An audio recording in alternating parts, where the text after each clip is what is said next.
Property dualism is the view that there is only one substance, the physical, yet there are two distinct kinds of properties, mental and physical. The mental is also usually held to be emergent from the physical, and it's this version of property dualism that I will be addressing.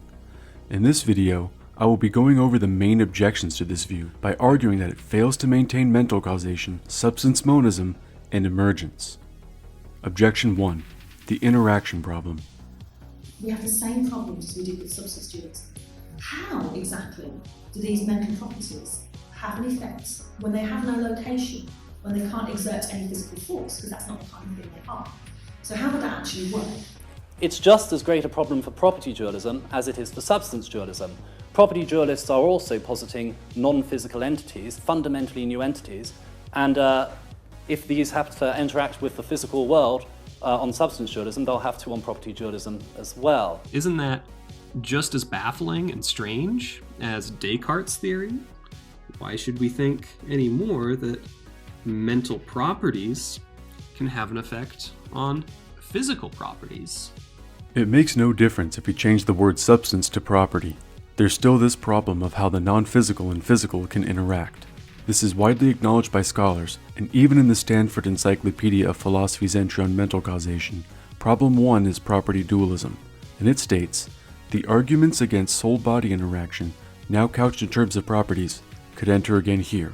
For example, if you were worried about the mind-body nexus for souls, it seems you should also wonder how non-physical properties can find any traction in the physical world. William Lycan writes that the interaction problem is widely thought to be fatal to substance dualism, but there is no obvious difference in the case of property dualism. How could a non-physical property causally affect physical ones any more than could a non-physical substance? The property dualist can try to hold the brain as a nexus, like Descartes, but that doesn't bring us any closer to understanding how it makes any sense for the non-physical to interact with the physical. Okay.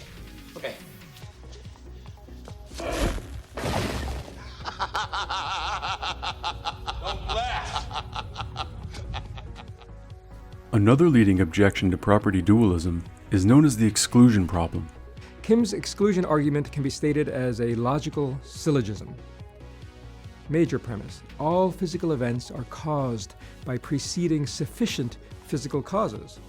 Minor premise: mental events are realized in physical events. Conclusion: the physical events that realize mental events have preceding sufficient physical causes. In other words, mental events are not causal even if they appear to be, because particle-on-particle causation is a sufficient account of how events unfold. All causation boils down to particle-on-particle causation, which is a level where mental and moral descriptions simply don't apply. The property dualist cannot deny the second premise without contradicting their own commitment to emergence, so the only move for them to make is to deny the first premise. To deny the first premise is to deny causal closure, and this leads to overdetermination, which is unacceptable. Since the interaction problem and the exclusion problem are fatal, then property dualism entails there is no mental causation. But there is mental causation, which means property dualism is false and must be rejected. Objection 2. A lapse into substance dualism. Now, the claim that property dualism leads to substance dualism, or that the commitments of property dualists should commit them to substance dualism, has been made by a few thinkers before. And I have in mind here two papers in particular by Susan Schneider in 2012 and Dean Zimmerman in 2010. Another important paper worth noting is Why I Am Not a Property Dualist by John Searle, as I'll explain later. In Susan Schneider's paper, she writes that the two currently leading views of the nature of substance are the substratum theory and the bundle theory. The substratum theory holds that objects' natures are not exhausted by their properties. Over and above their properties, substances have substrata, a core that bears properties but is not itself a property. In contrast, the bundle theory holds that substances are bundles of the properties they possess. Both of these theories entails that properties are part or all of the metaphysical nature of the substance, so either these mental properties bundle together to form a mental substance, or there is a mental substratum that bears the mental properties, which would make one a substance dualist. So no matter which way they go, the bundle theory or the substratum theory, they will fail to maintain substance monism and will lapse into substance dualism. This failure to maintain substance monism is a fatal inconsistency, and the problem is made all the more apparent when coupled with strong emergence. Strong emergence seems to require a form of substance dualism, and this is the point made by Dean Zimmerman and John Searle.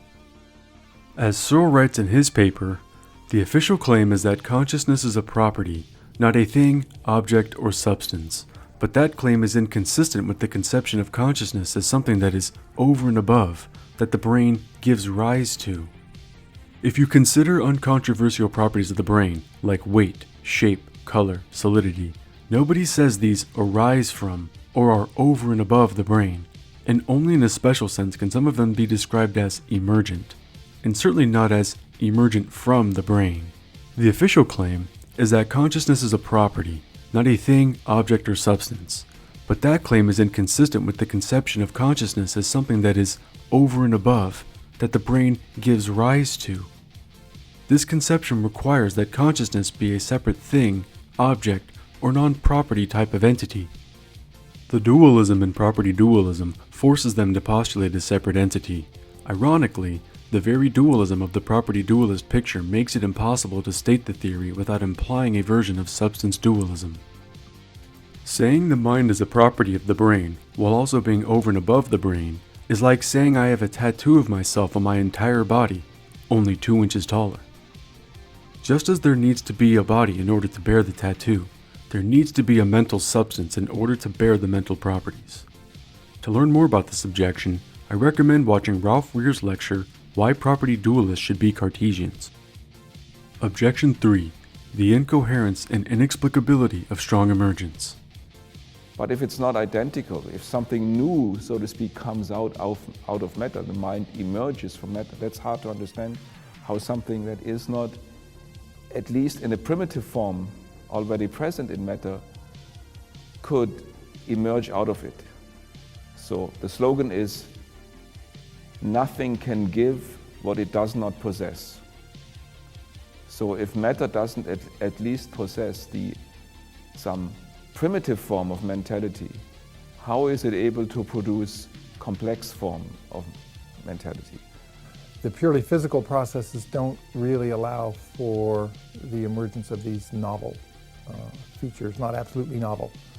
If you think about the way the physical world operates, it seems to be one largely of increasing compositional complexity, where the basic features or properties remain the same, and large-scale complexity is a matter of physical relationships developing amongst the constituents. So you won't get a strong emergence out of that. Weak emergence, the idea that a macro-level system is composed of micro-level parts, is relatively uncontroversial and is at least a concept we can model coherently.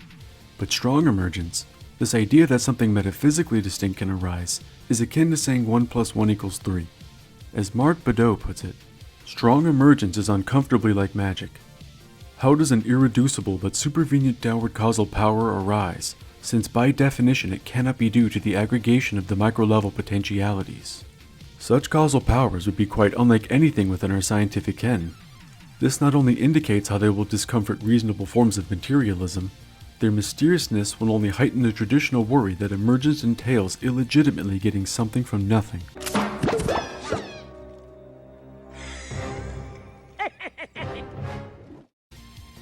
In conclusion, property dualism suffers from 3 fatal problems. The interaction problem entails this view is incompatible with mental causation. The main theories of substance and the commitment to strong emergence entails this view is incompatible with substance monism. And finally, the irreducibility of mental properties is incompatible with emergence. If one is going to commit themselves to substance monism, then they must commit themselves to property monism as well, or they will inevitably face these problems.